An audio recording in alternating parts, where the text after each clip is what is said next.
Waouh, waouh, waouh. Ça fait plaisir.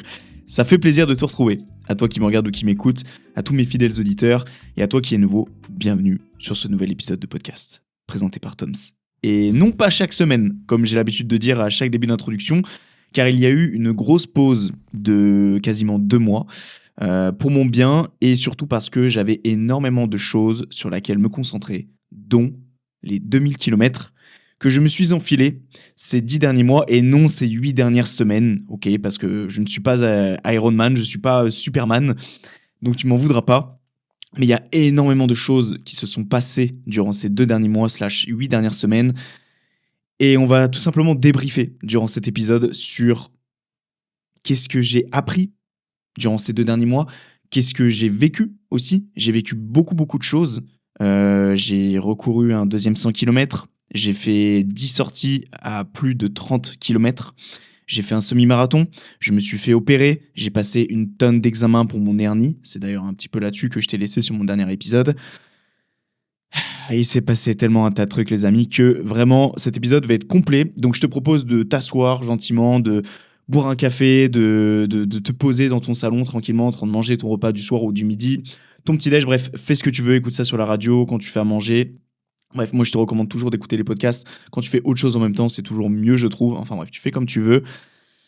Bref, je te propose de directement rentrer dans le vif du sujet pour éviter un petit peu de trop blablater, surtout pour les nouveaux et nouvelles qui seraient arrivés. Il y aura un timecode dans la description si tu veux aller tout simplement checker les parties qui t'intéressent parce que les 3/4 de l'épisode vont être concentrés sur la préparation Backyard Ultra que je suis en train de préparer à l'heure actuelle, ou du moins que je suis en train de finir. Je suis en période d'affûtage en ce moment.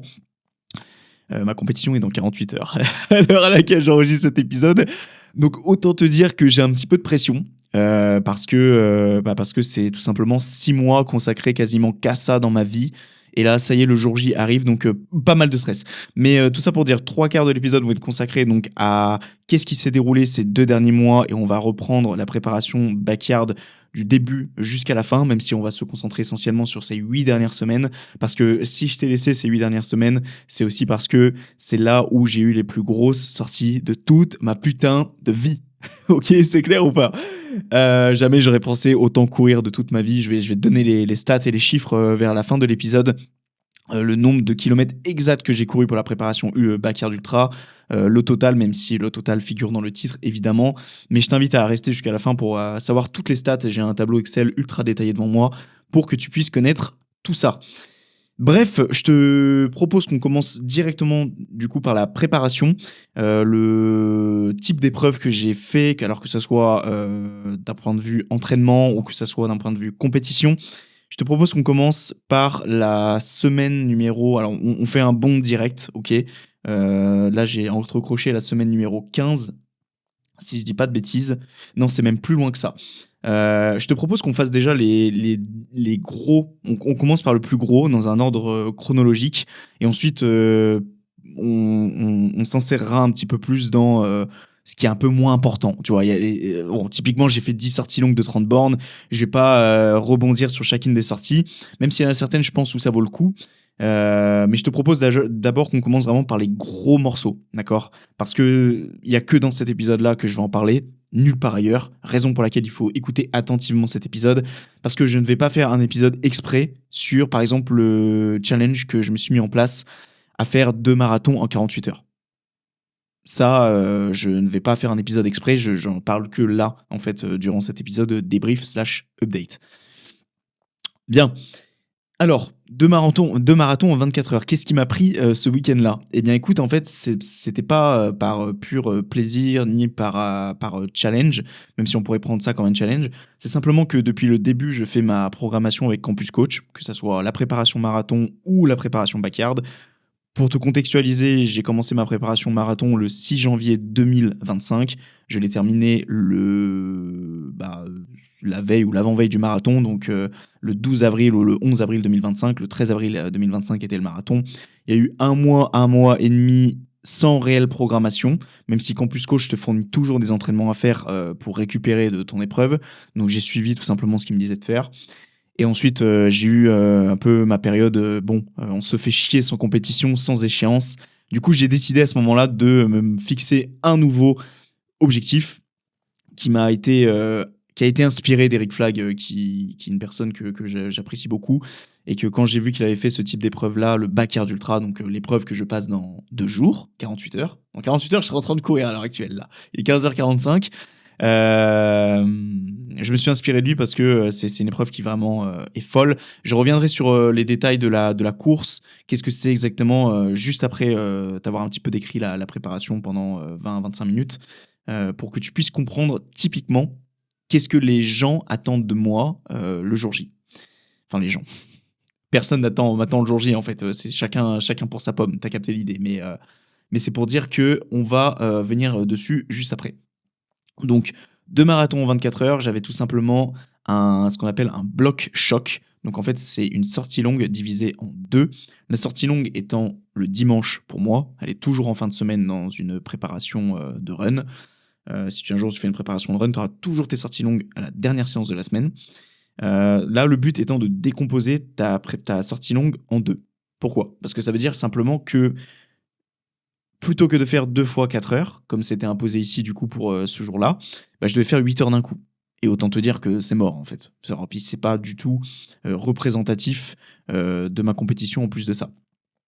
Donc là, 4 heures, 4 heures. 4 heures le samedi, 4 heures le dimanche. La date exacte, je l'ai plus et on s'en moque un petit peu.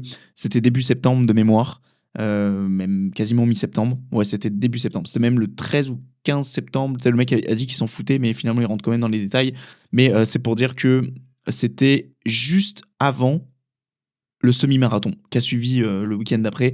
Mais on va revenir après dans quelques minutes.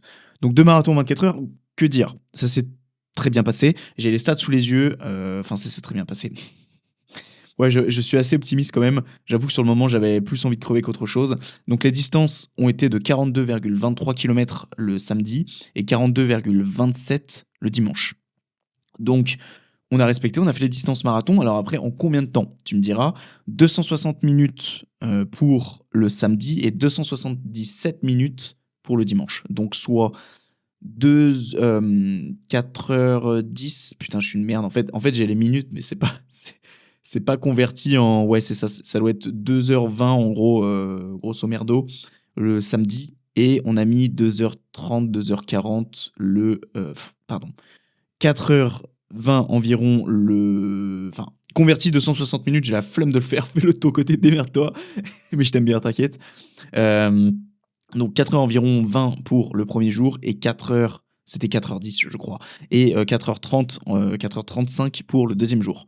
Donc le premier jour a été plus dur que le second, parce que pour faire très simple, le premier jour je me suis tapé la pluie sur une grosse partie du trajet, et pas de la petite pluie en plus de ça, même si c'était plus une pluie battante à la fin. Le souci c'est que j'avais très peu de ravitaillement. J'avais pas suffisamment de gel, etc. Donc en gros, j'avais pour faire l'équivalent d'un semi-marathon. Donc en gros, sur la moitié du marathon, en gros, pour te faire donner un ordre d'idée, j'avais 2 flasques sur moi de 250 ml de chez Base Athletics et une fiole de 500 ml de chez MyProtein. Donc j'avais un total de à peine 1 litre pour 42 km, ce qui est amplement insuffisant. Bien qu'on arrivait sur la période de mi-septembre, il faisait moins chaud, mais ça n'empêche que c'est clairement pas assez en fait pour une distance de ce genre. Mais le problème, c'est que je pouvais pas me permettre aussi de me déplacer avec des bidons d'eau dans tous les sens. J'avais juste une ceinture cardio, tu vois. Pourquoi tu prends pas un truc, Thomas, que tu mets sur les épaules ? Parce que j'ai pas envie. Je vais à l'avenir en prendre un parce qu'un camelback, voilà, c'est ça. Je serai obligé parce qu'avec des longues distances, je vais t'expliquer après comment s'est passé mon deuxième 100 bornes. J'étais obligé de me porter un sac lesté de 10 kilos. Spoiler, voilà. Et c'était en plus un sac un peu style randonnée, militaire. Enfin, pas du tout fait pour courir avec, en fait. Bref. Du coup, le premier marathon, il se déroule pas trop bien dans le sens où je me prends la pluie. Je commence à me trouver des excuses aussi dans ma tête. Ah, je vais pas le terminer. J'ai ma douleur de mon hernie aussi qui revient un petit peu, même voire beaucoup. C'était la période où ça faisait que une semaine et demie que je savais que j'avais une hernie, donc j'étais pas du tout serein à l'idée de faire 2 marathons d'affilée, parce que j'avais toujours à l'esprit qu'en fait à tout moment ça pouvait péter. En fait, à tout moment mon hernie elle éclatait et c'était occlusion intestinale et là j'étais foutu, tu vois. J'étais mort parce que, enfin mort. t'as compris l'idée. C'est parce que j'étais au plein milieu d'une voie verte où tu croises une route une fois tous les 10 kilomètres, tu vois. Donc si t'arrive quelque chose, ça allait vite être la merde. Donc là, j'avoue que je prenais un risque. J'en avais conscience sans trop en avoir conscience, parce que je pense que si j'en avais conscience, je l'aurais pas fait. Mais quand je vois tout ce que j'ai fait ensuite le reste des semaines et le nombre de bornes que je me suis enfilé ces 8 dernières semaines, soit plus de 1000 bornes si je dis pas de bêtises, ou quasiment 1000 bornes, du moins on va pas abuser sur les termes non plus. Ouais, non, littéralement, j'ai plutôt bien fait de prendre le risque, même si c'est évidemment pas ce que je recommande au grand public et à toi qui me regarde ou qui m'écoute. Le retour se passe mal, on le finit quand même, ok, difficilement. On le finit avec un BPM qui a complètement explosé sur la fin, parce que j'étais vraiment dans le dur. Et sur le trajet, j'ai commencé à me dire, demain, c'est impossible que je refasse la même chose. Impossible. Il y avait une chose surtout auprès de laquelle j'étais hyper réticent, c'était de faire exactement le même trajet. Tu sais, déjà, t'en chies le premier jour, t'as envie qu'une chose, c'est que ça se termine. Et en fait, quand ça se termine, tu te dis, demain, il faut que je refasse la même chose avec potentiellement le même temps en plus de ça. Genre, en fait, revivre ce que je viens de vivre là, en me disant 3500 fois durant le trajet, plus jamais. Dans ma tête, c'était impossible. Du coup, sur le retour, je commençais à planifier mon abandon. Déjà, d'une, je pensais que j'avais pas terminé.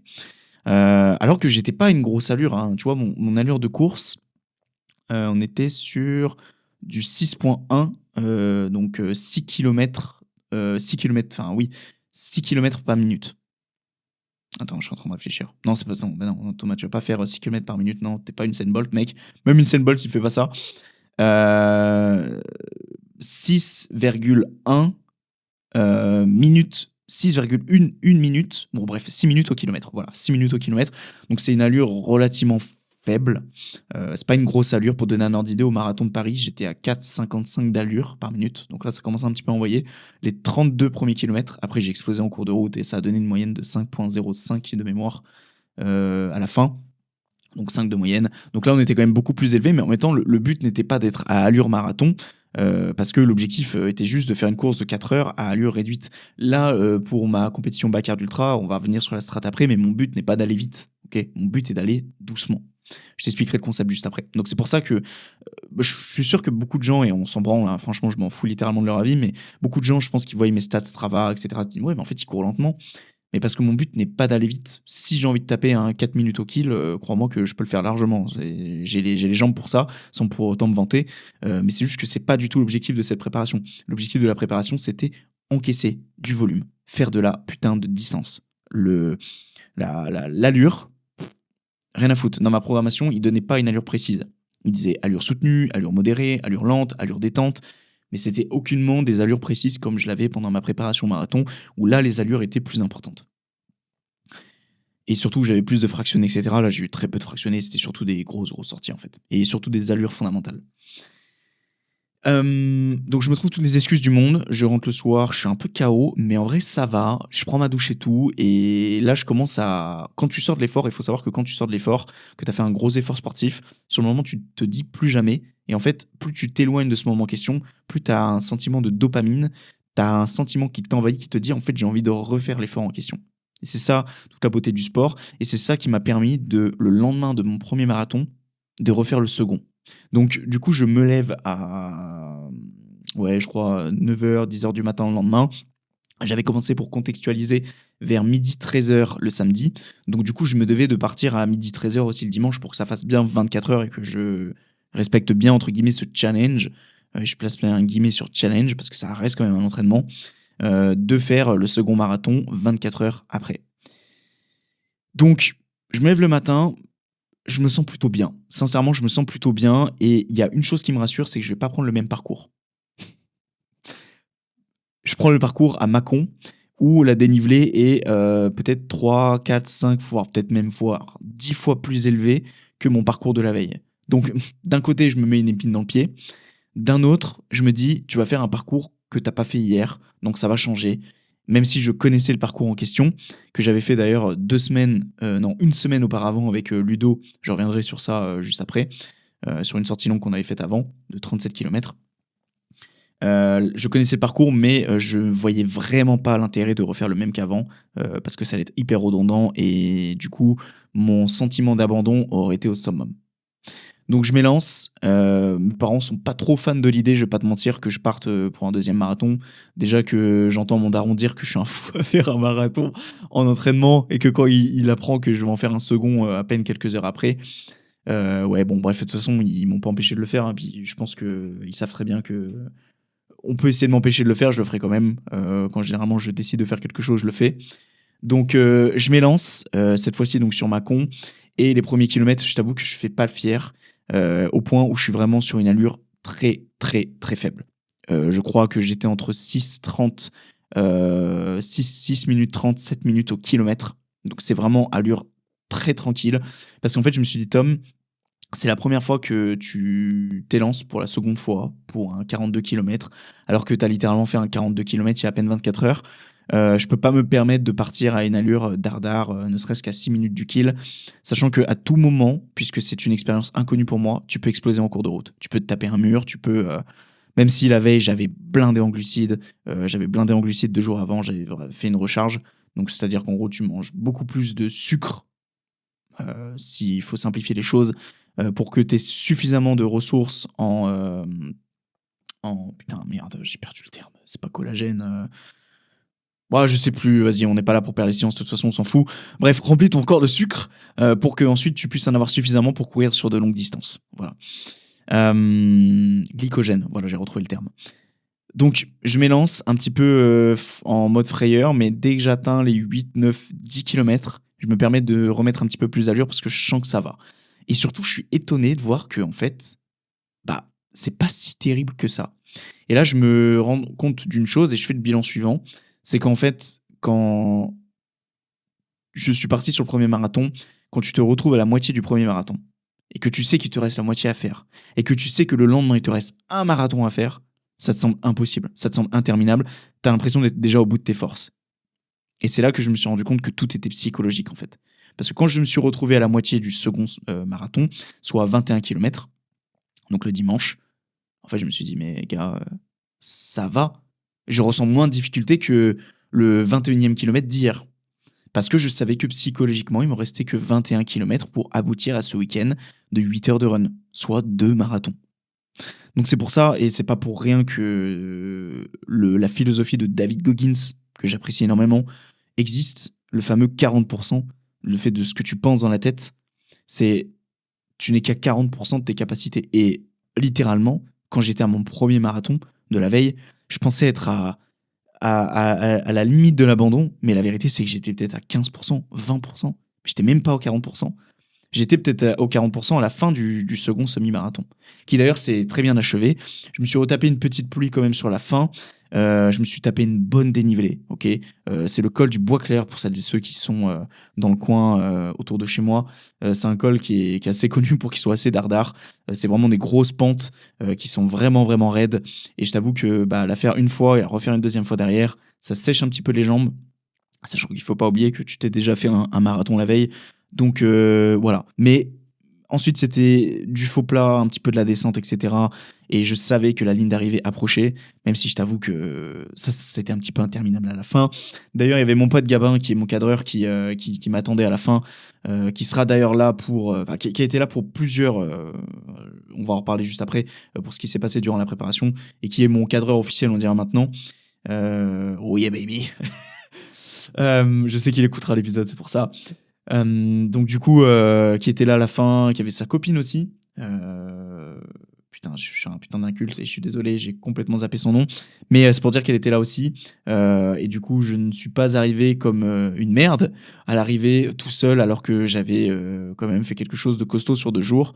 Ça m'aurait fait chier d'arriver qu'il y avait personne, même si, bon, honnêtement, grand introverti que je suis, toutes les choses que j'ai fait dans ma vie où j'étais tout seul pour le fêter, tu vois, sincèrement, ça m'aurait pas dérangé plus que ça. Même si je t'avoue que sur le moment, j'en ai un petit peu voulu à mes parents de pas être venus parce qu'ils étaient à la maison.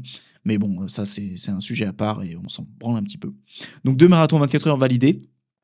La semaine d'après, donc la semaine numéro 37, pas semaine 37 mais semaine 19 de la préparation, j'avais un semi-marathon. Donc pour donner un ordre d'idée, c'était en gros à côté de chez moi, à 30 minutes de chez moi, bref, vers là où je m'entraîne habituellement, donc vers la salle de muscu où je m'entraîne, à Mâcon. J'avais plein de gens de la salle qui le faisaient, j'ai plein de gens qui m'ont chauffé. Du coup, quand j'ai su qu'il restait des places et tout, j'ai dit allez vas-y, on se le tente. Alors que à l'époque, quand j'avais pris la place, c'était fin juillet, début août. Et j'avais encore ma blessure derrière la cuisse, souviens-toi, celle qui m'a dérangé durant le 100 km. Si t'es pas au courant, en gros, quand j'ai fait mon tout premier 100 km en juillet, je vais pas revenir dessus, parce qu'on a fait on n'a pas fait un épisode récap dessus, parce qu'il faut déjà que la vidéo sorte pour ça, mais on a fait un peu un épisode avant et après, avant l'objectif et post-objectif. Et durant ce sans-borne en question, en fait, je m'étais blessé, enfin j'étais déjà blessé avant, et évidemment le sans-borne n'a pas arrangé la chose. J'avais une déchirure musculaire qui s'est d'ailleurs officialisée à travers un IRM, que je reviendrai juste après, c'était un œdème musculaire. Et qui du coup, ici, quand j'ai pris la place du semi-marathon, j'avais encore cette blessure derrière la cuisse, et je me suis dit, Tom, si tu prends un semi-marathon, c'est 21 km, c'est une courte distance, si je puis me permettre. Au vu de mon expérience au marathon, etc., je me suis dit, il faut que t'envoies. Donc, si t'envoies, il y a de grosses chances que tu te blesses. Et sachant que c'est 1 mois et demi à peine avant ton Backyard Ultra, donc la compétition qui arrive dans 2 jours, il y a de trop gros risques pour que tu te flingues, en fait. Est-ce que ça en vaut vraiment la peine? Bon, j'ai quand même pris la place, qui était à 20 balles. Moi, je me suis dit, tu perds pas grand-chose. J'avais pris une place aussi au prix de Ludo, un pote à moi qui l'a fait avec moi, qui a très bien géré aussi. Donc, semi-marathon, 21,1 km, donc la moitié de la distance d'un marathon. On l'a fait du coup à 9h du matin un dimanche. Tu m'as bien regardé.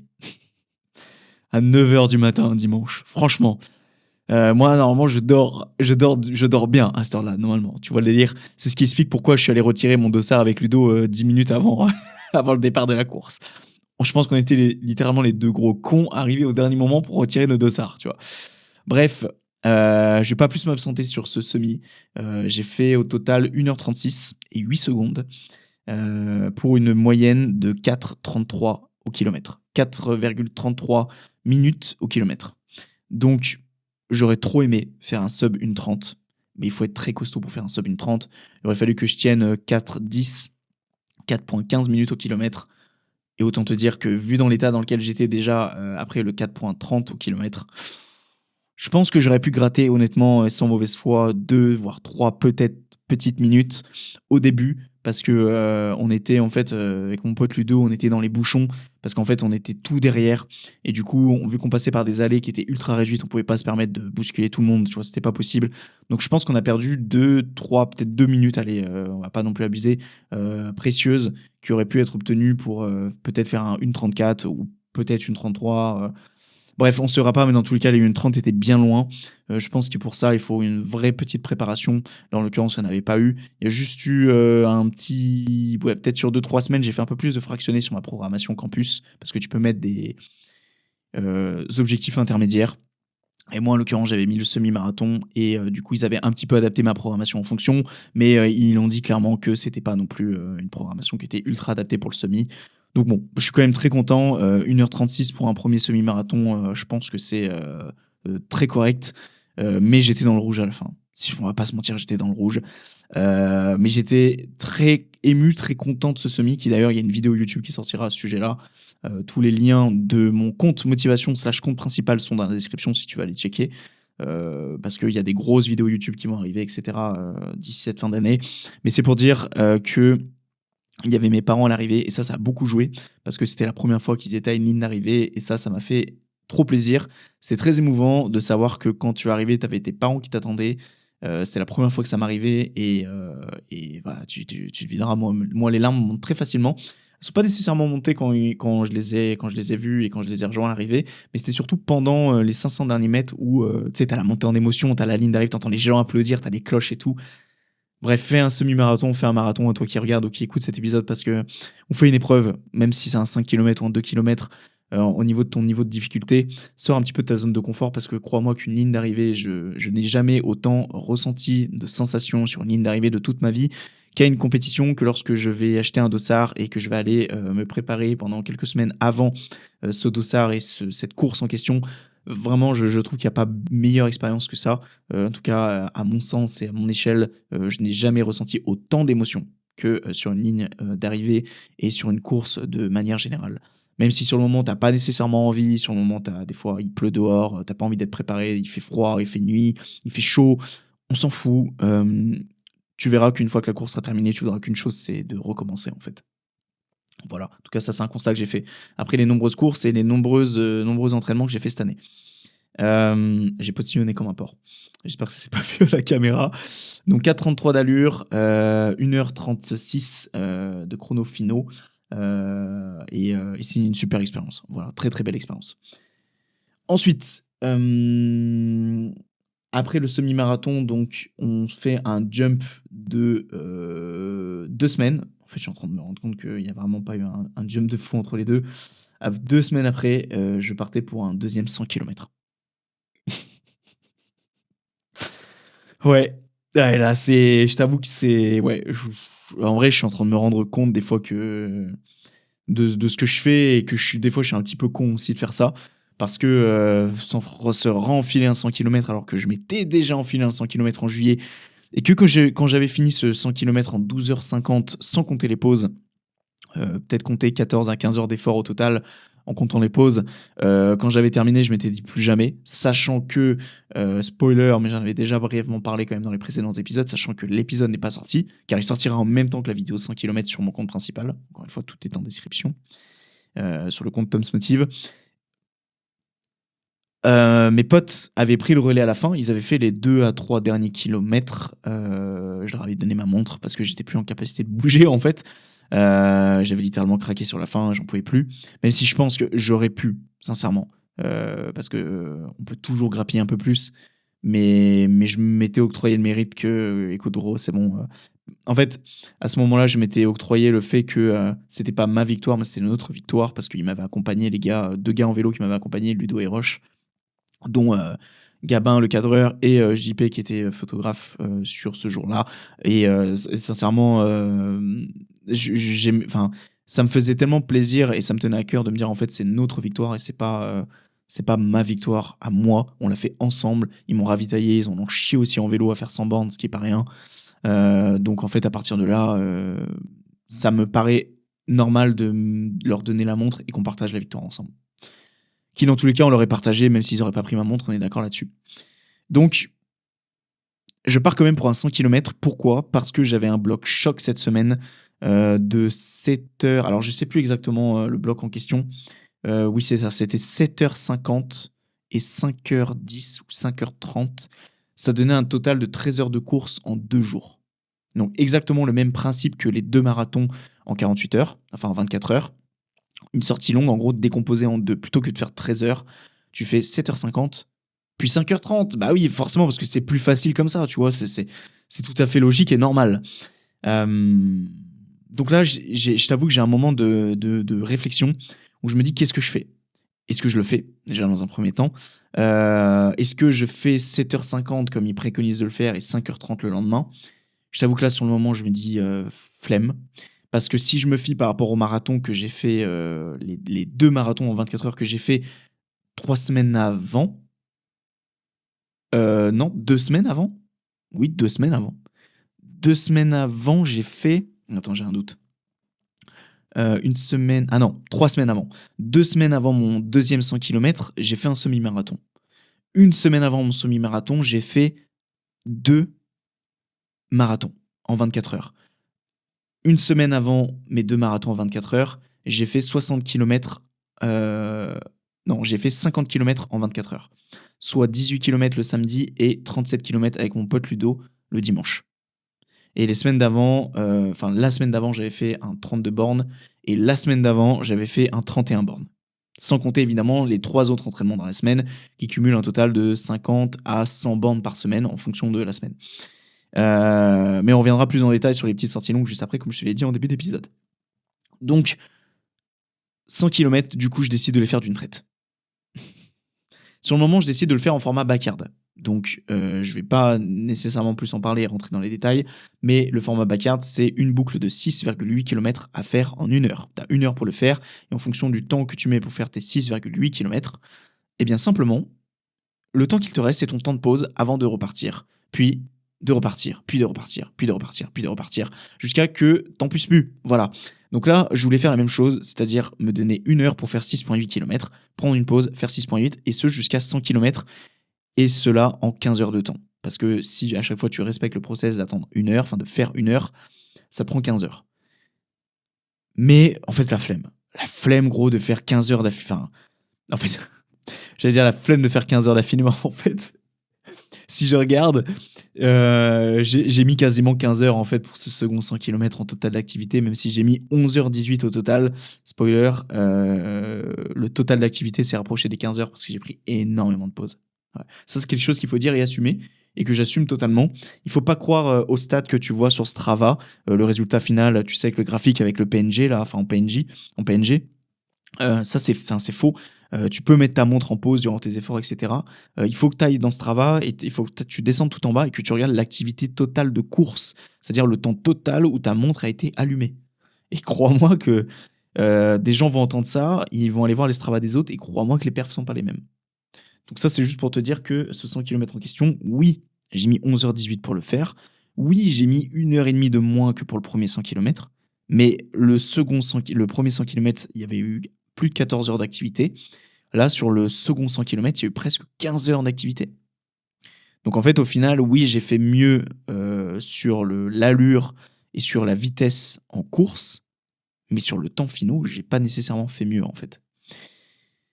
Bref, je décide de m'élancer, cette fois-ci sans ravitailleur, parce que je voulais pas faire chier quelqu'un à me rejoindre et à m'accompagner en vélo, etc. Du coup, j'ai eu la bonne idée de prendre un sac de 10 kg qui est pas du tout fait pour courir, de mettre sur mes épaules, parce que faire un 100 km en courant, déjà, c'est pas assez compliqué. Donc du coup, on va se lester d'un sac sur le dos, tu vois. J'avais de mémoire 14 bananes. Ouais, c'est ça. J'avais mes gels. J'avais un petit peu des gâteaux, des cochonneries, je t'avoue. Bon, là, pour le coup, c'était pas trop optimal en termes de nutrition. Mais j'ai juste pris un truc avec beaucoup de sucre, beaucoup de glucides, des trucs qui sont composés à 80% de glucides et très faibles en fibres et en matière grasse pour que ça soit vraiment très bien assimilé. Et qu'est-ce que j'avais d'autre? De l'eau. J'avais 3 litres d'eau.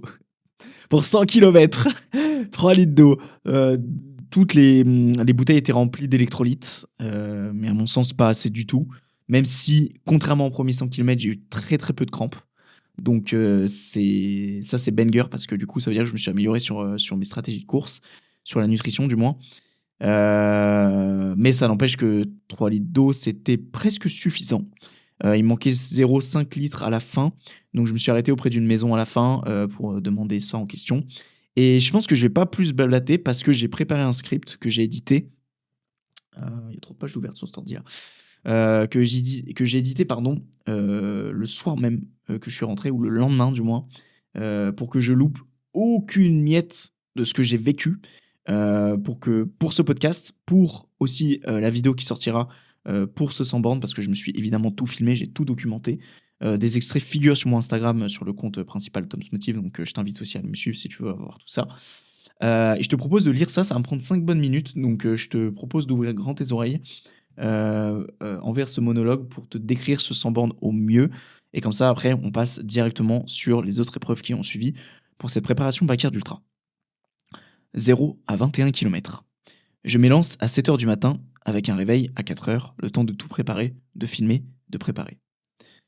Les premiers kilomètres se sont bien déroulés, étonné par le poids du sac, qui s'estime à environ 12 kg, qui n'était finalement pas si dérangeant que ça, grâce à sa qualité. Effectivement, j'avais des sangles en fait qui étaient en mousse, et du coup j'avais trop peur, parce que je t'avoue que quand j'ai porté le sac la veille, mon père il était hyper réticent à quand il a vu que j'avais un sac sur le dos. Et en fait, je t'avoue que quand j'ai porté le sac sur le moment, juste à bout de main, je me suis dit, mais mec, je sais pas dans quoi tu te lances. Et sur le moment, je me suis dit, plutôt que de te décourager, etc., tu sais quoi, mec, on y va en mode le mec qui a pas conscience de ce qu'il fait, hyper naïf. On verra ce que ça fait sur le dos demain quand on partira, en fait. Et en fait, il s'avère que quand je l'ai mis sur mon dos, avec mon dos hyper musclé, t'as vu? C'est faux.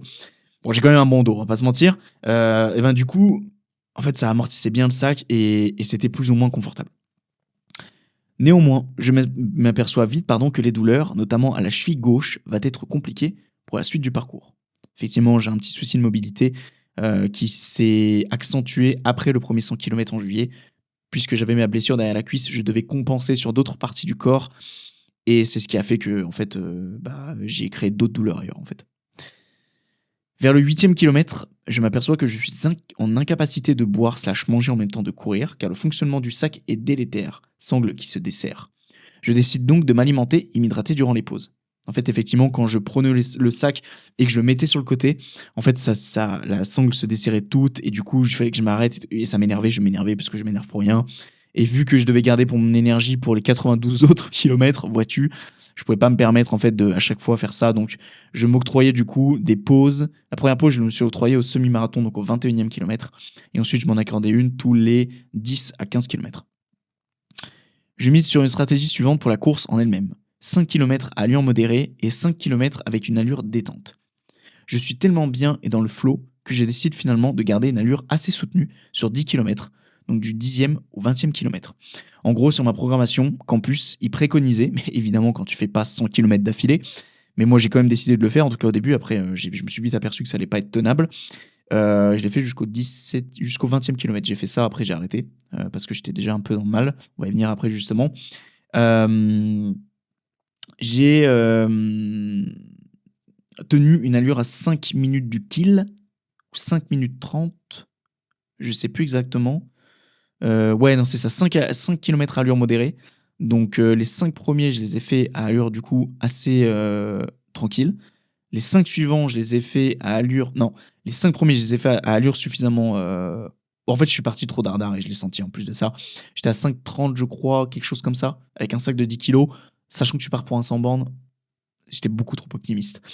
Après, du 5 au 10, je me suis reposé un petit peu. J'étais à 6 minutes du kill /6,30. Et ensuite, je suis reparti du 10 au 20, comme je te l'ai dit, j'étais dans le flow. Donc, je suis reparti sur une allure environ à 5 minutes 30 d'allure par kilomètre. Donc, je suis tellement bien. J'arrive à tenir cette allure sans trop de difficulté jusqu'au 18e kilomètre, mais je me rends compte de mon erreur. Cette stratégie n'est pas tenable sur 100 bornes. Sans déconner, Thomas. Sans déconner. Je ressens donc de la difficulté jusqu'au 21e, là où j'allais m'arrêter pour faire ma première pause, soit à la distance d'un semi-marathon. Je suis enthousiaste pour la suite de la course, sans savoir que ça allait être l'enfer directement après. 21e à 34e. Je m'élance donc après cette pause, et un sentiment de bien-être m'envahit jusqu'à après une centaine de mètres, parce qu'en fait j'avais pris des glucides, j'avais mangé, j'avais bu, etc. Donc en fait évidemment que tu te sens mieux, mais c'était temporaire. Je commence à sentir une fatigue générale. Est-ce que j'avais trop donné sur les 21 premiers kilomètres ? Est-ce que j'avais des restes du Covid à peine remis d'il y a quelques jours avant ? Ça, effectivement, je l'ai pas précisé, mais j'avais eu le Covid et une perte de goût pendant 2 jours. Je commence à me dire qu'il va être difficile de garder une allure modérée /rapide sur les prochains kilomètres, malgré que je m'octroyais 10 km à allure tranquille, du 20e au 30e. En fait, du 20e au 30e, j'ai dit je vais retourner tranquille et je vais tenter de réaccélérer au 30e. Mais en fait, la fatigue a pris le dessus et en fait, j'y pensais même plus après pour te dire à quel point je commençais déjà à être dans le mal. Ma stratégie tombe officiellement et inconsciemment à l'eau. J'essaie tant bien que mal de me rassurer. Je mets un peu de musique, mais je l'arrête presque aussitôt en voyant que ma batterie flanche vers le bas. Putain d'iPhone. Merde, je dois trouver une motivation ailleurs. Je regarde autour de moi, je ne vois personne, je repense aux premiers 100 km entouré d'une équipe, je me sens seul. Et ça, les amis, je pense vraiment que ce sentiment de solitude, c'est ce qui m'a tué à petit feu durant ce second 100 km en question. Tout cela ne fait que pousser mes questionnements jusqu'au 34e, là où je commence sérieusement à me poser des questions sur ma capacité à aller au bout. Et les gens qui me suivaient sur Instagram, je postais une story tous les 10 à 15 km. Et déjà pour le 34e kilomètre, j'étais vers Buxy pour ceux qui sont dans le coin, je commençais déjà à anticiper mon abandon. Pour moi, déjà 50 km, ça me paraissait ouf. Et au vu de mon état. En fait, j'étais fatigué, j'étais pas en forme, beaucoup moins que pour le 100 km en juillet. En tout cas, je sais pas si c'était l'adrénaline du jour J où il y avait des gens, etc. Mais vraiment, j'étais pas du tout dans le même mood. Mais savoir que t'es seul en plus de ça, que t'as une communauté sur Instagram, sans pour autant la dénigrer, mais qui est faible, donc t'as pas beaucoup de gens en fait au final qui viennent t'encourager, etc. Bah, en fait, c'était assez décourageant, franchement. Même si je faisais pas ça pour les autres, je me dis que c'est quand même bien plus simple pour les influenceurs qui ont des centaines de milliers d'abonnés et qui, quand ils font quelque chose, ils ont du soutien. Ils font pas ça quelque chose pour rien parce que ils sont soutenus en fait. Il y a des gens qui les regardent. Et ça, même si tu fais pas ça pour les autres, ça aide. 34e à 50. En arrivant dans la ville de Buxy, située à 15 km de Châlons, le sentiment de solitude ne fait que s'accentuer. Peu d'encouragement par message, de vues sur les stories, je suis seul autour d'une table auprès de laquelle une dizaine de personnes y étaient conviées lors du 13 juillet, donc quand j'avais fait le 100 km pour la Croix-Rouge. Je mange des choses trop sucrées qui ne font qu'alourdir ce sentiment. Heureusement, je peux reposer tout ça au travers de ma GoPro/caméra, avec laquelle je documente tout. Cela me pousse à me dire que ce n'est pas inutile et qu'une bête de vidéo sortira. Je profite pour uriner à côté d'une maison de retraite, je sais pas pourquoi j'ai écrit ça, et je pars en direction de la première ligne d'arrivée, en sachant parfaitement que les choses allaient être très compliquées. Le signal d'alarme était mes chevilles qui petit à petit devenaient de plus en plus fragiles, rendant chaque pas de plus en plus douloureux. Ça s'apparentait à de la torture, ça s'apparenterait à de la torture pour certains.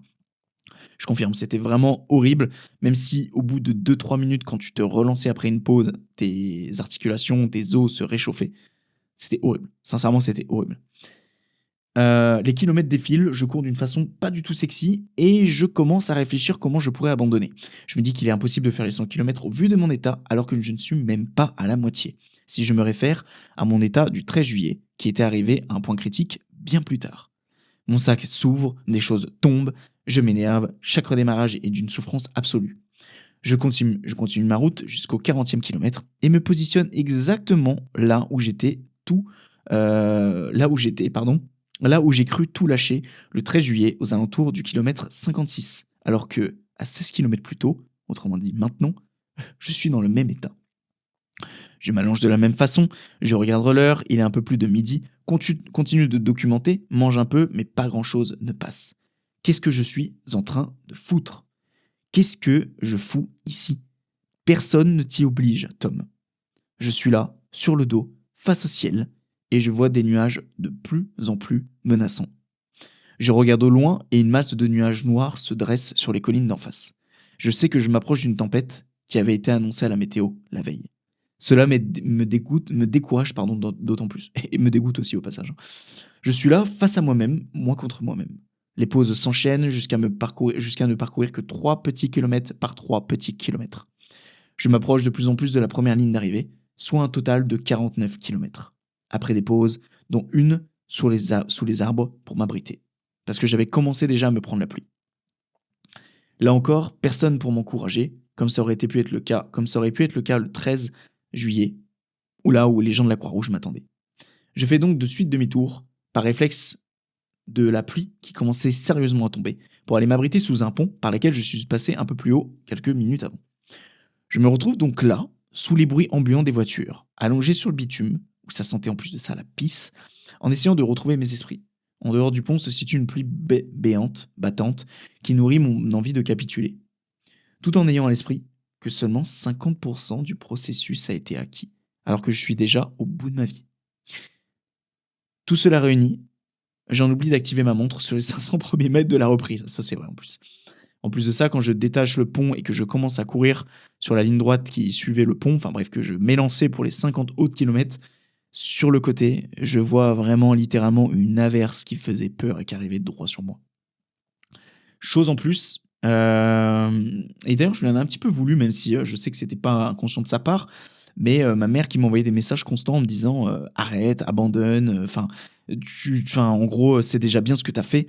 Ça c'est quelque chose sérieusement qui m'insupporte un petit peu au sens global du terme, parce que les gens qui vont te dire et qui vont te dissuader d'arrêter parce que pour ton bien, soi-disant pour ton bien parce que tu souffres, etc., alors que tu peux aller au bout des choses, ils ne savent pas en fait les bénéfices que tu peux tirer après la douleur. Ils ne savent pas les bénéfices que tu peux tirer après cet exploit que tu aurais pu faire, que ce soit en sport, que ce soit pour décrocher un boulot, etc. Non mais c'est trop dur, ils te demandent un bac machin, tu vas pas y arriver, alors que peut-être que tu peux créer la différence par rapport aux autres candidats. Peut-être que tu peux aller dans un pays étranger malgré que tu parles pas la langue, etc. Enfin bref, il faut éviter d'écouter ces gens-là qui te dissuadent parce que c'est qu'un frein, en fait. Si j'aurais écouté ma mère, en fait, j'aurais pas terminé les 100 km. Si j'aurais appelé mon père pour capituler, j'aurais pas terminé les 100 km. Qu'est-ce que j'aurais pensé de moi une fois dans la voiture, assis au chaud, en direction de chez moi ? J'aurais été dégoûté. C'est exactement pour ça que j'ai continué. 50e au 75. Je m'élance dans des fausses montées, avec un vent très puissant en pleine face, en ayant à l'esprit qu'à n'importe quel moment, un arbre peut me tomber dessus. Vraiment, j'abuse pas. Les vents allaient jusqu'à 60 km/h parfois. Les arbres, vraiment, ils faisaient peur. Et je me suis dit, là, gros, à n'importe quel moment, ça peut te tomber sur la gueule. Mais je suis malgré tout un peu abrité des intempéries, jusqu'à que je me retrouve sur une partie de la voie complètement dénuée de tout arbre, en pleine direction d'une tempête fonçant droit sur moi. Ça, pareil encore, c'est dans mes stories à la une, sur mon compte principal / motivation. Ça sera évidemment dans la vidéo YouTube, etc. Mais c'est pour te dire que là, c'était vraiment culte d'un film, parce que vraiment, il y a une ligne droite à perte de vue, et en face, il y a vraiment des nuages et un voile de pluie qui arrive sur moi avec un vent en pleine face.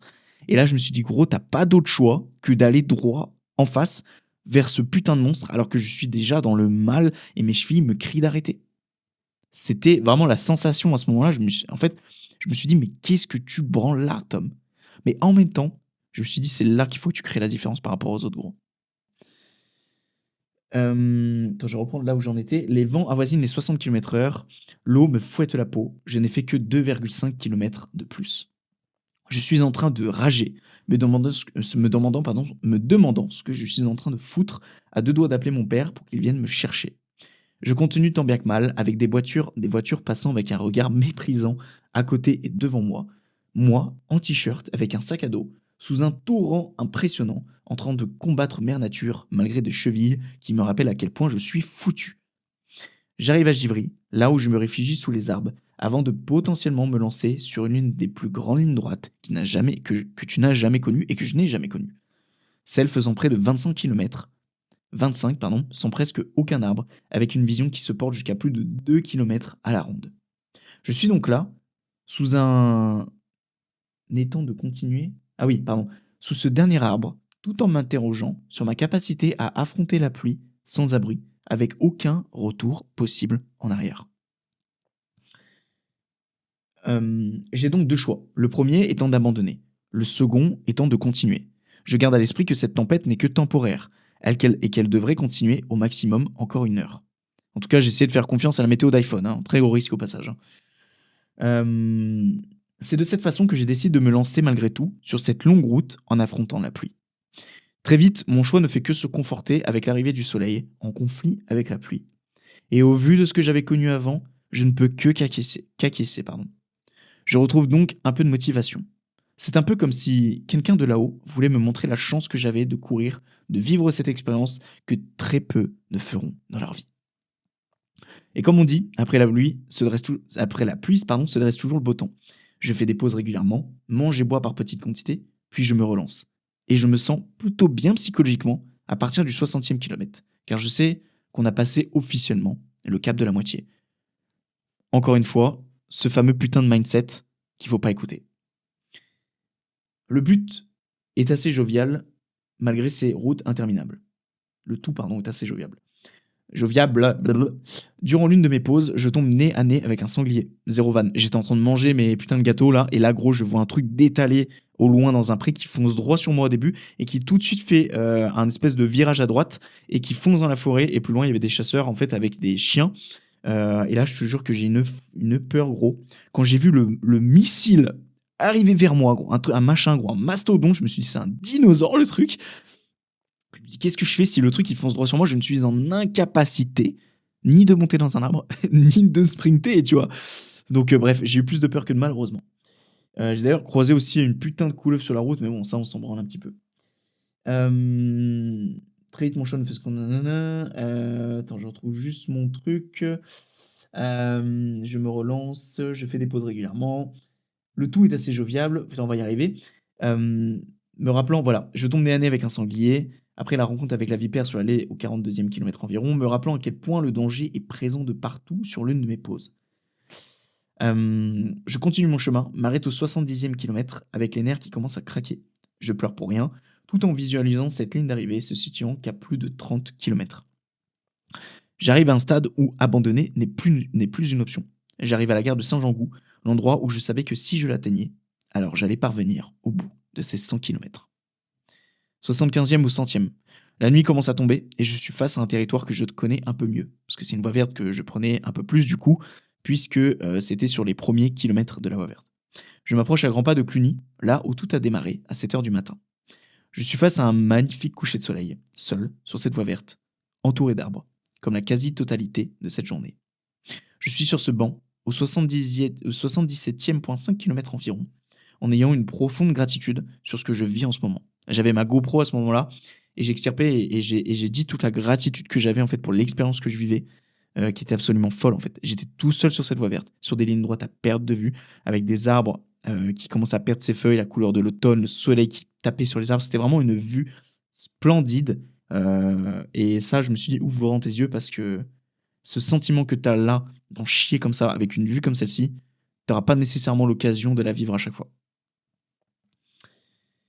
Je m'allonge au 80e kilomètre après avoir tout donné sur plus de 2 km. Là, c'était interminable parce que je voyais un pont au loin. Je me dis, va jusqu'au pont. Mais je me suis arrêté avant parce que mes jambes, vraiment, c'était terrible. Et sur le moment, ça me paraissait impossible. Mais impossible n'existe pas, tu le sais. C'est vraiment dans la tête que ça se passe en fait. J'envoie un message à mon pote Gabin, donc cadreur, aussi mon caméraman attitré, qui me remonte les bretelles après que je lui ai dit que je n'en pouvais plus. Je reçois donc une dose d'énergie instantanée diffusée dans mon sang, ce qui m'oblige à reprendre la route après de longues minutes gisant sur le sol. À ce moment-là, effectivement, sur le groupe WhatsApp ou par WhatsApp, et là, il m'avoue qu'il m'a regardé toute la journée sur les stories, et qu'il a vu que j'en chiais, etc. Il était prévu qu'il vienne me filmer à l'arrivée. Et là, il a dit, mec, je viens t'accompagner en fait sur les derniers kilomètres. Et spoiler, ça a été le cas. Et mec, d'ailleurs, si t'écoutes ça, je serai jamais aussi gratifiant et je ne pourrai jamais autant te remercier de ce que t'as fait pour moi en fait ce jour-là, parce que t'as été une grosse partie de l'essence, du gasoil que t'as mis dans le moteur pour terminer ce 100 bornes. Sincèrement. Je me retrouve petit à petit dans le noir complet, avec pour seul accessoire ma lampe torche pour me sauver. Je ne regarde plus que mes pieds, je ne voulais plus me contenter de visualiser et me laisser me décourager, mais de vivre le moment présent. Je voulais finir ce 100 km une bonne fois pour toutes. J'approche d'habitation, j'en profite pour remplir une de mes bouteilles d'eau pour finir le trajet. Je n'avais que 3 litres d'eau au total. Je me relance sur cette ligne droite à perte de vue. Je suis tellement empesté par l'idée d'avancer et de ne plus réfléchir, mode cyborg activé, que je me retrouve à être téléporté. Je n'ai pas vu le paysage défiler. Sincèrement, à ce moment-là, j'ai pas compris. En fait, vu que c'était la nuit, d'un côté, tant mieux parce que je voyais pas en fait ce qui se passait en face de moi. Et en fait, à un moment, je n'ai pas compris. Je suis arrivé à un endroit et pour moi, c'était encore à 3 km. À ce moment, vraiment, c'est encore un mystère pour moi. J'étais soit dans mes pensées, soit je sais pas ce qui s'est passé, mais je pense que vraiment le mode cyborg était activé à 100% à ce moment-là. C'est la pleine conscience en fait. J'étais conscient, j'étais dans le moment présent. Tout ce qui était autour de moi n'existait plus en fait. Attends, tac. Je suis empesté par l'idée d'avancer. Ouais. Je n'ai pas vu le paysage défiler. Ok, je m'arrête un peu avant le kilomètre numéro 90, 88e kilomètre environ, sur ces mêmes bancs sur lesquels je voulais tout abandonner lors du 13 juillet. Il ne me reste plus que quelques kilomètres et le panneau Cluny 9, donc Cluny 9 km, me le rappelle une nouvelle fois. Je pleure un bon coup, je faisais que ça gros, et repars de plus belle. Et à l'inverse du précédent 100 bornes, ma foulée est plutôt bonne, parce que pour contextualiser rapidement, durant le premier 100 km en juillet, les 10 derniers kilomètres, on les a fait en 1h30. C'était horrible. Vraiment, les 10 derniers kilomètres, ils étaient horribles. Genre vraiment, je pensais ne pas les terminer tellement mon corps me disait stop en fait. Et là, en l'occurrence, c'était pas nécessairement le cas. J'avais pas de crampes, les douleurs aux chevilles étaient moins fortes. Est-ce que c'est parce que ma stratégie de course était mieux? Certainement. Mieux hydratée, meilleure recharge en glucides aussi. Parce que le premier 100 bornes, il n'y avait rien de tout ça, c'était un peu la cata au niveau d'un regard. Donc voilà. Je ne trouve pas de difficulté, car finalement je suis dans le mal depuis le 22e kilomètre, et ça c'est vrai les amis. Donc j'en ai fait une habitude en fait. Et surtout, je n'ai pas de crampes, beaucoup de potassium ingéré grâce aux 12 bananes et les électrolytes. Ouais, j'ai tout bouffé les bananes, quasiment. En revanche, je ne suis pas serein tout seul dans les bois, avec ce risque majeur de croiser un animal sauvage et que je ne parvienne pas au bout de cette course, ou si je puis dire de cet entraînement. Je déroule tant bien que mal, fais des pauses en plein milieu des bois, sans plus me soucier des risques autour de moi. En fait, j'étais tellement dans le mal que je pense qu'il y avait un truc qui pouvait venir me prendre par l'épaule. Bouffe-moi en fait, mec, j'en ai plus rien à foutre. Gabin va bientôt venir à ma rencontre, toujours ici pour me soutenir coûte que coûte par messages vocaux. Je suis au kilomètre numéro 94, la fin est proche, ou du moins, c'est ce que l'on pourrait penser. Comme pour le 1307, je dois réaliser des allers-retours avant la ligne d'arrivée si je veux m'assurer que le parcours fasse un total de 100 km. J'arrive donc à la rencontre de Gabin, avec sa caméra et sa lampe au loin, qui en plus de me filmer, décide de faire les dernières boucles avec moi pour finir ces derniers kilomètres. Je veux m'arrêter, mais il m'efforce de ne pas le faire, et grâce à lui, ces dernières longues minutes se sont enchaînées de façon fulgurante. Il a voulu prendre ma montre comme je l'avais fait avec Ludo et Roche à l'époque, mais je lui ai dit que non, là, ce 100 km, cette fois-ci, je le faisais à 100%. Je pouvais pas une nouvelle fois me permettre en fait de laisser les commandes à quelqu'un d'autre. Parce que j'aurais été dégoûté en fait. Tac, tac, tac. Il me devance, donc Gabin, pour que je finisse mes quelques mètres et enfin d'aller en direction de la ligne d'arrivée qui puisse me filmer. L'émotion est grande. Je repasse sous ce fameux pont situé à quelques centaines de mètres de l'arrivée, là où moi et mes 2 ravitailleurs de l'époque, le 13 juillet, étions passés et que la montre avait bipé 100 km. Je cours tout en ayant à portée de main ma GoPro et je vois au loin une lampe avec Gabin qui m'attend, mais je distingue aussi une autre silhouette. Je me rapproche et finalement ce sont 2 personnes que j'aperçois en plus. En train de taper sur le couvercle d'une poubelle, ce sont mes parents qui sont venus me voir sur cette ligne d'arrivée étoilée et face et sous la pleine lune. Je suis ému, commence à pleurer, visualise les quelques mètres restants à parcourir. Je fais le décompte, ma montre sonne, les 100 km ont été parcourus pour la seconde fois, en à peine 3 mois d'intervalle. Ouais, bah tu vois, juste de redire tout ça, j'ai un peu l'impression de revivre les émotions. Et voilà. En gros, là, on peut pas faire mieux en termes de résumé, de sensations, d'où l'importance de quand tu fais des courses, de quand tu vis des choses dingues, de prendre des notes, de garder ces notes précieusement. Parce que c'est pas 15 jours, 3 semaines, un mois après, quand tu auras presque tout oublié qu'il faudra le noter. Je t'invite vraiment à faire la même chose. Donc ce 100 bornes, un truc de fou, une expérience de fou malade. Et franchement, je suis 1000 fois gratifiant de ce que j'ai vécu et de... Ouais, non, franchement, les amis, c'était fou. Et je t'invite vraiment à te fixer des objectifs de cette sorte, pas nécessairement de faire un 100 km, même si je pense que sincèrement, c'est à la portée de tout le monde. Il suffit juste d'avoir un bon mental et d'être un peu con aussi, s'il faut se dire les choses comme elles le sont, parce que forcer sur des zones de son corps qui te disent stop dès le 20e kilomètre, ouais, il faut être un petit peu inconscient, ça je vais pas te mentir, mais je t'invite vivement à sortir de ta zone de confort parce que ça ne te fera aucunement mal, en tout cas pas au niveau du corps, au niveau de l'esprit et du mental, ça te renforcera pour les autres domaines de ta vie. Sache les autres piliers. Et enfin, les 10 autres sorties longues supérieures à 30 km pour cette préparation. Alors, la préparation a commencé en mai, mais j'estime que de mai à juillet, en fait, il s'est pas passé grand-chose. On a fait des petites sorties longues, on a fait des sorties à hauteur de 4 fois par semaine, et ce, depuis juillet, depuis janvier, depuis la prépa marathon. En fait, j'ai toujours fait 4 séances par semaine de run et 3 séances renfo pour garder la masse musculaire et même voir progresser un peu, parce que j'estime que je continue de progresser en muscu, même si les charges évoluent bien évidemment beaucoup moins vite.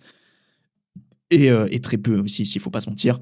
Mais en même temps, c'est plus trop mon goal, donc je m'en bats un petit peu les couilles. Mon physique que j'ai actuellement me va très bien. Athlétique, pas énorme, enfin ça me va très bien, surtout si je veux un peu perdurer dans la course à pied et dans d'autres domaines peut-être. Donc moi, j'estime que du début de la prépa en mai, même si je pense qu'on pourrait dire qu'elle a commencé après le marathon, après la première semaine de pause après le marathon, j'ai recommencé les entraînements, donc on peut l'inclure. D'avril à juillet, il s'est rien passé de fou jusqu'au premier 100 km que j'ai fait en juillet. Ensuite, j'étais en post-récup. Après l'effort des 100 bornes, j'ai repris la course à pied 10-15 jours après. J'ai retrouvé mon vrai niveau de course à pied, ça je me suis noté à la semaine numéro 33. Semaine numéro 33, donc ça donne quoi? Semaine numéro 15. En fait, j'ai recommencé. En fait, dis-toi, c'est pas du tout optimal, hein. Là, j'ai mis en péril 6 à 8 semaines. On va dire, ouais, 6 grosses semaines de programmation pour ma compète dans 2 jours. Parce qu'il n'était pas prévu de faire un 100 km en fait sur le programme Campus Coach, que du coup évidemment j'ai pas respecté les 6 semaines suivantes, et d'où l'importance d'avoir son propre programme à côté et d'adapter en fonction de soi. Il n'était pas prévu qu'il y ait un 100 km au milieu. Donc du coup j'ai perdu entre guillemets 6 semaines, et à ce moment-là je faisais des tout petits runs, je faisais beaucoup de vélo aussi pour compenser. Mais j'ai pas nécessairement beaucoup couru, et c'est à la semaine numéro 33 pardon, soit la semaine du 18 août au 24 août. Donc pour te donner un ordre d'idée, la compétition, mon premier 100 bornes était le 13 juillet. Donc en fait, littéralement, un mois, 5 semaines du coup. Pendant 5 semaines, ça a été chill, relax, en mode pas de gros efforts. Même à la salle, hein. Parce que mon œdème musculaire, On parlera vite fait des examens que j'ai fait juste après. La déchirure musculaire que j'ai eue, c'est évidemment aggravé et pendant ces 5 semaines, c'est pas du tout arrangé. J'ai pas pu faire de squat, j'ai pas pu faire de soulevé de terre qui a été l'un des éléments moteurs de ma blessure. Soulevé de terre surtout, je pense, de cette déchirure en question. Et là, j'ai pris un gros risque de faire un jump de la semaine 32 parce qu'il fallait que j'accélère et que je me remette sur la prépa en fait. Où je suis passé d'un jump de 14 km la semaine du 11 au 17 08, donc pour ma sortie longue, le dimanche, à 31 km la semaine d'après, 7 jours après. Et ma jambe me l'a fait ressentir. Hein. J'ai eu une très grosse, forte douleur à la blessure, car c'était autour d'un lac que j'ai fait peut-être 10 fois le tour, avec du gravier, des routes qui étaient vraiment pas bitumées. Et moi, j'ai pas du tout l'habitude de courir sur ça en plus. À l'époque, j'avais encore mon ancienne paire de chaussures qui commençait vraiment à tirer la gueule. Donc tout ça cumulé fait que je m'étais refait mal derrière la cuisse. Mais ça m'a pas empêché ensuite de continuer la prépa. Et mon corps, je ne le comprends pas, la douleur s'est estompée derrière la cuisse. Donc c'est pour ça, enfin, prends du repos, mais il faut pas non plus être trop à l'écoute au point de devenir complètement en mode je fais plus rien, etc. Parce que c'est pas non plus la solution. Bon, après, c'est pas non plus la solution d'aller se taper des 100 bandes par semaine ensuite. Mais c'est juste pour dire, voilà, des fois, il faut.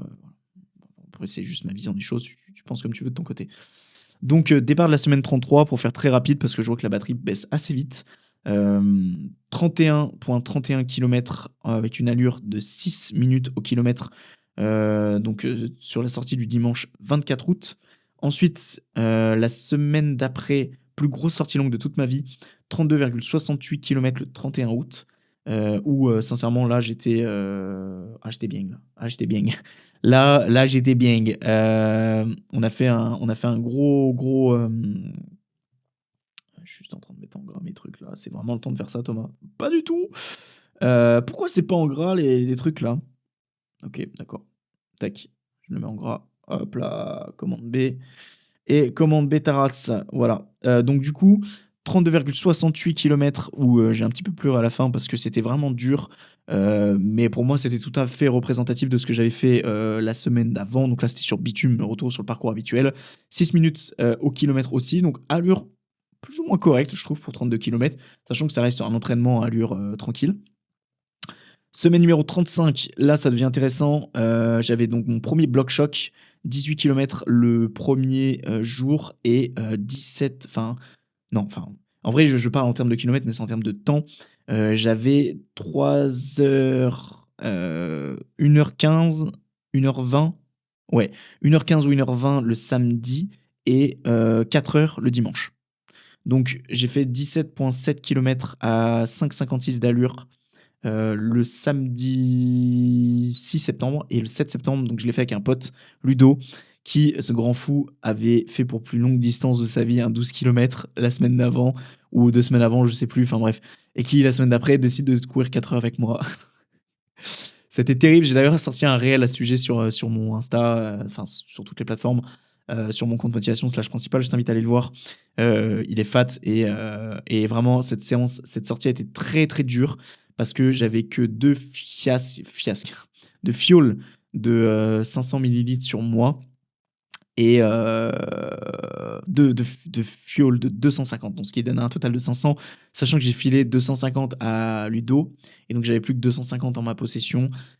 Et tu devineras que c'était du coup début septembre, il faisait encore très chaud, c'était encore la canicule, je pense que plein cagnard il faisait pas loin de 40. 250 ml d'eau avec un gel de glucides.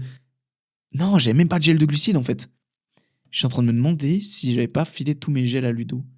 Ouais, si, j'avais pris 2 gels de glucides, j'en ai filé un à Ludo et sur la route j'ai filé mon deuxième. Donc en fait, le seul contenu liquide et même pas solide que j'ai eu, c'est 250 ml d'eau, gros. Et j'en ai rebu un petit peu à la fin vers une fontaine. Mec, à la fin, j'étais asséché. J'avais la bouche asséchée sur les côtés. Enfin bref, je te laisse aller voir la vidéo. Mais ce qui est sûr, c'est qu'à la fin, je suis rentré chez moi et j'ai jamais été aussi blanc et je me suis jamais autant retenu de vomir que cette fois-ci. Dans la voiture, j'ai cru que j'allais vomir dans la voiture en conduisant. C'était terrible. Et quand je suis rentré, j'ai même fait une sieste d'1 heure. On peut même appeler ça une nuit, je crois. Sur mon lit, première fois que je fais ça. Habillé, en tenue de run, les couilles. Tellement j'étais dans le balle. Ensuite, c'est enchaîné du coup les 2 marathons, ensuite le semi-marathon et donc là je te parle de semaine en semaine. Ensuite, j'ai refait une sortie le 28 septembre, une sortie longue de 32 km. routine. Ça devenait routinier. Je t'avoue que là, ça commençait à devenir une habitude. Je partais serein chaque fois, en mode parti pour 32 km, c'est parti. Toujours avec une ceinture cardio et 2 flasques de 250 ml. Donc c'est pas optimal, je sais. Et ensuite le 100 bornes. Et ensuite, on a refait. On a sorti aussi un réel à ce sujet-là. C'était les 2 dernières grosses sorties avant que je me calme un peu. Semaine du 13 octobre au 19 octobre, j'ai fait un bloc choc. Non, c'était pas un bloc choc. J'ai fait une dernière sortie longue de 24. Ah, j'ai n'importe quoi, pardon. Semaine du 6 octobre au 12 octobre, j'ai fait un bloc choc. 28 km pour le premier jour. J'avais 4 heures de run, je crois. J'avais 3h30 de run ou 3h15 de run et le lendemain, je devais courir 4h50. Et en fait, si tu veux, mes chevilles me faisaient tellement mal que sur le moment, je me suis dit, c'est impossible. Même si je sais qu'impossible n'est pas le mot. Mais en gros, pour faire très simple, j'ai décidé le lendemain, parce qu'on était à 15 jours de la compète là, de pas faire le fou. Du coup, j'ai décidé que plutôt de faire le lendemain 4h50 de run, d'enfourcher mon vélo et de faire 100 bornes en vélo. Pareil, j'ai sorti un réel, des réels très bien montés sur mon Instagram, / toutes les plateformes, TikTok, YouTube, tout ça. Donc si tu veux aller voir tout ça, je t'invite à aller y voir, où je documente tout. J'ai mis un peu moins de 5 heures, on a mis 4h30, 4h40 pour les faire, hors pause. Avec les pauses, on a mis à peu près 5 heures. J'ai sous-estimé l'effort, voilà. 100 bornes en vélo, pour moi, c'était easy. Mais avec le bon vieux Between que j'avais, autrement dit, un vélo qui est fait pour faire de chez toi à la boulangerie à 3 km, tu vois. Mais pas certainement pas pour faire 100 bornes. Du coup, ça a été très compliqué quand même à tenir une allure de 25 km/h. Mais ça s'est fait. Et du coup, on a quand même bien enchaîné les kilomètres ce week-end-là. Et on a fait la dernière vraie sortie longue fin de semaine dernière. Le 19 octobre, quand j'étais en déplacement avec mes parents en vacances, où j'ai fait un 25 km à allure de 6 au kilomètre, où c'était très sympa, mais je t'avoue que il était grand temps que ça soit les dernières sorties longues, parce que ça commence à être long. Et là, on arrive cette semaine, dimanche, là, donc il y a 3 jours, où on a fait un petit 12 km pour la dernière sortie longue. Voilà pour la préparation du coup. La caméra est en train de chauffer, c'est parfait. J'ai fait un quart de ce qu'il fallait faire. Je pense qu'on va pas nécessairement faire de date du coup, peut-être plus sur mes examens, etc. Mais on va pas parler autant que ce que je l'aurais voulu. On fera un autre épisode de date plus tard quand le moment sera venu. Je reprendrai ces notes en question, c'est pas un souci. S'il faut parler de l'organisation du jour J, du coup pour ma compétition, comment ça va se passer? Ça se situe en dessous de Lyon, vers Grenoble. Ça se situe donc le 31 octobre à midi, donc le début de la compétition. 31 octobre à midi, donc soit le jour d'Halloween. J'aurai donc mon cadreur à dispo et j'aurai sa copine aussi. Enfin, il y aura sa copine aussi avec moi, Charlène. Putain, je crois. C'est ça? Charlène. Ouais, c'est ça. C'est Charlène, yes. Big up Charlène. Charlène qui sera là aussi, qui va aussi, je pense, s'occuper un peu de WAM et un peu de ce qui est tourné, les stories, tout ça. Enfin bref. Les deux vont être très utiles, sincèrement. Ravitaillement, j'ai prévu de prendre pour moi, évidemment. Ravitaillement, on va prendre... on a commandé pour 300 balles chez NutriPure. Voilà, je ne suis pas sponsor chez eux, mais je sais que c'est de la très bonne cam et je leur fais amplement confiance sur la qualité des produits. Donc on a pris pour 300 balles de produits, pas que les ravitaillements, évidemment tout ce que je prends d'habitude, magnésium, zinc, protéines végétales. Qu'est-ce qu'il y a d'autre que je prends aussi? Collagène aussi, que je prends depuis 2-3 mois vraiment pour la santé de mes articulations avec tout ce que je fais. Il y aura aussi des ravitaillements après 5 heures de course. Donc il y aura directement une station qui sera dans le gymnase dans lequel on se reposera. Et donc comment ça se passe? Globalement, pour t'expliquer vite fait rapidement le principe d'un backyard, tu as 6,8 km à faire et tu as 1 heure pour les faire. Donc en soi, c'est relativement simple. Okay, même un coureur débutant, ça reste quelque chose d'envisageable. En fonction du temps que tu mets pour faire ces 6,8 km, tu as un temps de pause. Admettons, je mets 42 minutes pour faire mon 6,8 km, j'ai 18 minutes de pause. Si je mets 55 minutes pour faire ce 6,8 km, j'ai 5 minutes de pause. Ces 5 minutes de pause, tu les fais dans un bâtiment, ici dans un gymnase, où tu as donc tes chaises de... Enfin, moi j'aurais des chaises de camping, etc. Où, bref, tu as ton matériel en question. Tu peux ramener ton sac de couchage, tu peux me ramener ta tente si tu as envie. Bref, des accessoires auxquels tu auras besoin durant ton temps de pause. Et au bout de 1 heure, tu as une cloche, une sonnette qui retentit et tu dois repartir sur la ligne d'arrivée. Si, toutefois, tu mets plus d'1 heure pour faire tes 6,8 km, tu es éliminé. Le dernier qui tient debout gagne la compétition. il n'y a pas de kilométrage défini. Et c'est ça qui est ouf sur ce concept et que j'aime tant, c'est de me dire qu'en fait, là, je pars pour 12 heures, 15 heures, 17 heures, 24 heures, 28 heures peut-être, 30 heures. 30 heures, ça voudrait dire 200 kilomètres. Ça serait mon objectif ultime. S'il faut dire les choses comme elles le sont, si j'arrive à faire 200 kilomètres, je pense que je peux mourir tranquille. J'en ai parlé sur mes précédents épisodes, j'en ai parlé sur mes publications, sur mes stories, sur les messages que je transmets depuis ces dernières semaines, que je suis prêt à mourir pour cette compétition. Je pense que c'est peut-être un peu abusé pour les termes, mais je suis prêt à finir peut-être sur un brancard, ouais. Peut-être éviter de déranger les pompiers pour ça, mais je suis prêt vraiment à me mettre dans le rouge, comme je me le suis jamais mis. Et autant te dire que pour le 100 bornes, sur une échelle de 1 à 10, je suis à 9,5. Si ce n'est voire vraiment 10 sur la fin, même si je pense qu'il en reste toujours un petit peu. Là, je suis vraiment prêt à me mettre dans le rouge, comme je me suis jamais mis, pour m'inspirer moi-même, pour inspirer les gens, pour aussi prouver aux gens que, bon, et à moi-même, que j'ai pas fait 6 mois de préparation pour rien, que je ne suis pas inclus tous ces kilomètres, tous ces challenges, tous ces sacrifices. Parce que le pilier physique, autrement dit le sport de manière générale sur ces 6 derniers mois, a été une énorme partie de mon planning et a été une énorme partie de tout, en fait. Donc, je peux pas me permettre quelque part d'être là et de siéger et de me reposer sur mes lauriers le jour J. C'est pas possible. C'est pas possible. Je dois me montrer l'exemple à moi-même, de dire ce que j'ai dit de faire. Donc 200 km, ça serait le Graal ultime. Je me dis que déjà le premier step, 24 heures, c'est déjà un très beau step. 24 heures, ça inclurait que je fais entre 120 et 150 km, quelque chose comme ça. 5 heures du matin, j'aurais fait 100 km. On part à midi, donc 5 heures du matin, 100 km. Donc du coup, 24 heures, c'est 7 heures après. Ouais, c'est ça, en gros, ça serait environ 150 kills. Si j'arrive déjà à faire 150 kills, c'est magnifique. Hein. Un 24 heures en backyard ultra, c'est pas donné à tout le monde. Si je me fie par rapport à certaines connaissances que j'ai qui en ont fait. Donc voilà, 200 kills, ça serait mon objectif et mon Graal ultime. Allure de course, vêtements, matériel, je t'avoue que ça, j'y ai pas encore préparé. Je préparais. La journée de demain sera consacrée à la préparation du matériel, etc. J'ai d'ailleurs loué une GoPro exprès, mais bon, on va pas nécessairement parce que cette magnifique GoPro que tu vois là, a les lentilles qui sont rayées, donc j'étais obligé de les louer un autre appareil pour le jour J. Tout sera filmé aussi bien par la part de mon cadreur Gabin que j'ai payé très cher pour. Donc c'est pour ça qu'il faudra bien participer dès lors que la vidéo sortira, de repartager, etc. Et évidemment, et je le mettrai en ressource de l'épisode, j'ai une cagnotte Tipeee si tu veux encourager aussi bien ce podcast que la création de contenu de manière générale de tout ce que je fais sur les réseaux sociaux. Une somme qui sera directement utilisée aussi bien sur les prestations comme pour mon cadreur, pour l'achat de matériel, etc. Et uniquement pour ça, pas pour aller faire mes courses, ok ? Ça sera prouvé à chaque achat, etc. Ça, tu peux en être certain. Si tu veux participer à la cagnotte Tipeee, alors grand bien te fasse et surtout, j'en serai entièrement gratifiant et je viendrai te remercier personnellement. Donc, allure de course, je sais pas trop. Tout ce que je sais, c'est qu'il faut pas que je fasse le fou à partir à 3000 km/h. Tout ce que je sais, c'est pas non plus trop prendre mon time parce que faut pas que j'ai que 2 minutes de pause à chaque fois aussi.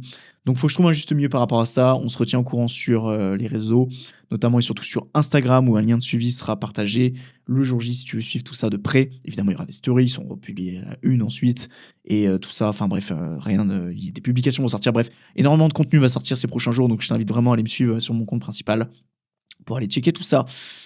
Mes inquiétudes, œdème musculaire à la jambe gauche, donc c'est confirmé, j'ai passé un IRM pour mon hernie, on va vite fait terminer sur ça juste après. J'ai 4% de batterie, donc il va être temps de terminer. J'ai un œdème musculaire derrière la jambe, donc que j'ai couru avec pour le 100 bornes, le premier 100 bornes, qui est léger. En principe, il s'est bien résorbé depuis. Donc petite crainte par rapport à ça, petite crainte par rapport à mon hernie inguinale droite aussi. Petite crainte sur mes chevilles, surtout la gauche, parce que c'est des bouts de bois, les machins. Genou gauche aussi, mes genoux commencent un peu à me faire mal. Hallux valgus gauche, j'avais une entorse à 17 ans, qui a tendance à me faire un petit peu mal aussi de temps en temps. Et petite blessure sur le côté du pied, que je me suis fait il y a 24 heures, 48 heures là, parce que j'ai le don, hein, comme le marathon ou le 100 km, de me blesser avant. Réception handstand au niveau du pied qui m'a fait un petit peu mal hier en courant. Ça m'a fait un petit peu mal et ça m'a dérangé. Là, non, j'ai massé hier soir, et cetera. J'ai mis de la baume de tigre, mais j'espère que tout ça va pas me casser les couilles le jour J. La liste est longue, hein. Je suis tout cassé de partout, mais c'est juste pour un petit peu que tu aies une idée de qu'est-ce qui peut m'attendre en termes de douleur. Peut-être qu'il y en aura d'autres, hein. Et j'espère pas qui surviendra le jour J. Pour faire un rapide bilan de ce qui s'est passé ces 8 dernières semaines, j'ai passé un tas d'examens, je me suis fait opérer du cou, j'avais un kyste dans le cou et l'opération s'est pas très bien passée. Pour faire très simple, on m'a opéré, bon, je sais pas si ça se verra, bon, j'ai la flemme de me tourner, mais j'ai une belle balafre qui fait environ 4 à 5 cm, je dirais. Donc une opération générale, enfin j'étais pas endormi et j'aurais préféré parce que je sentais tout. Les premières incisions, j'étais pas endormi à 100%, le chirurgien a vraiment fait un taf de sagouin. La cicatrisation n'a pas été bonne, ça s'est réouvert sur 2 à 3 cm. On voyait tout l'intérieur de mon cou, c'était magnifique. Moi qui adore ça, en plus de ça, c'est génial. Bref, maintenant ça va un peu mieux, même si à l'heure actuelle, bon, je vais y arriver. Bref, maintenant que je te parle là, j'ai des douleurs depuis 2 jours. J'ai mal au crâne parce que je pense que vu que c'est en train de se reconsolider dans mon cou, en fait, ça a créé des douleurs et c'est vraiment pas optimal, sachant qu'en plus de ça, j'ai ma complète dans 2 jours. Donc un mot de crâne en plus des autres potentielles inquiétudes que je t'ai citées précédemment, c'est pas l'optimal. J'ai passé un IRM, un scanner et 2 échographies, dont une qui avait été faite sur le dernier épisode de podcast. J'en ai repassé une deuxième pour m'assurer que j'avais pas une hernie inguinale gauche, ce qui n'a pas été le cas. Mais bon, après, est-ce que les examens disent vraiment la vérité?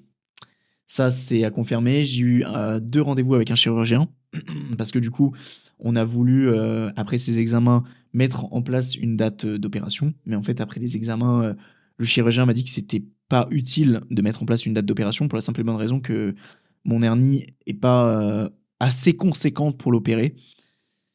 Est-ce que je partage son avis? Oui et non. En gros, il m'a dit le jour où vous sentez une boule, là, on mettra en place une date d'opération. Donc en gros, c'est un peu marche ou crève, quoi. Enfin, en mode le jour où ça devient grave, il faudra que tu te fasses opérer. Donc voilà. Donc en gros, pas d'opération pour cette fin d'année qui était normalement prévue. Donc c'est cool, mais d'un autre côté, j'ai bien conscience que j'ai cette douleur, qu'elle me gêne au quotidien, même si c'est pas tout le temps, que je vais certainement pas reprendre d'aussitôt le squat lourd et le soulevé de terre lourd, même si me connaissant, je vais quand même ne pas me reposer sur mes lauriers. Mais voilà, c'est pour dire que j'ai mon hernie qui ne s'opérera pas cette fin d'année. Et j'ai une hernie aussi ombilicale au niveau du nombril, qui est très légère, mais qui a pointé son nez ces derniers mois, dernières années, si je me fie aux photos de quand je me prenais torse nu. Voilà, pareil. Bon, bref, tu l'auras compris, ces dernières semaines, psychologiquement, ça aurait été difficile. Ça a été examen, scanner, des produits qui m'injectaient dans le sang, là, qui m'ont donné des maux de cœur, etc. Bref, on a eu des petits pépins de santé, mais rien de bien affolant, Covid, tout ça. Mais bon, c'est pour dire que, voilà, entre la préparation, les problèmes de santé, le fait que financièrement, ça allait pas du tout, etc. Ça, on en parlera, nouveau job, etc. Aspect financier, on en parlera dans un autre épisode parce que celui-là est déjà bien trop long et ma caméra va se couper. Donc je suis désolé si tout se coupe avant, avant la fin de la vidéo. Mais c'est pour dire que ça n'a pas été de tout repos. On s'est beaucoup remis en question. On a essayé de créer des choses, ça n'a pas nécessairement fonctionné. Donc, j'ai un peu décidé de vivre au jour le jour, chose que je ne faisais pas nécessairement avant. Bref, voilà, ça a été un épisode bien gourmand. J'espère qu'il t'a plu. Moi, en tout cas, ça a été trop cool de refaire un épisode. Je suis trop content, sincèrement, de te retrouver, de rediscuter un petit peu, de faire un bilan sur sa vie, etc. Ça fait énormément de bien. C'est ce qui me manquait, je pense, ces 8 dernières semaines, à ne pas un petit peu bilanter, etc. Et puis, écoute, je te retrouve, je ne sais pas quand, certainement pas la semaine prochaine, enfin, quand j'aurai envie. Je pense que je referai un épisode avant la fin d'année, ça c'est sûr, pour un petit peu bilanter, revenir sur sur tout ça. Il y aura normalement l'épisode marathon récap que j'avais tourné en avril dernier, en même temps que la vidéo marathon qui sortira cette fin d'année. J'ai pas le choix, je me laisse pas le choix de toute façon, parce qu'on l'a fait en avril et que octobre est toujours pas sorti. Et puis voilà, je te fais des bisous et puis voilà. Souhaite-moi bon courage pour la compète, parce que ça va vraiment pas être de tout repos. Et n'hésite pas à donner de la force aussi sur Instagram, sur TikTok, par message privé, bref. Là où tu souhaites, là où tu es le plus actif toi de ton côté. et j'en serai entièrement gratifiant. Et je te promets de te donner la meilleure version de moi. Et je pense que je vais me poser très souvent la question de pourquoi je le fais. Bisous, ciao.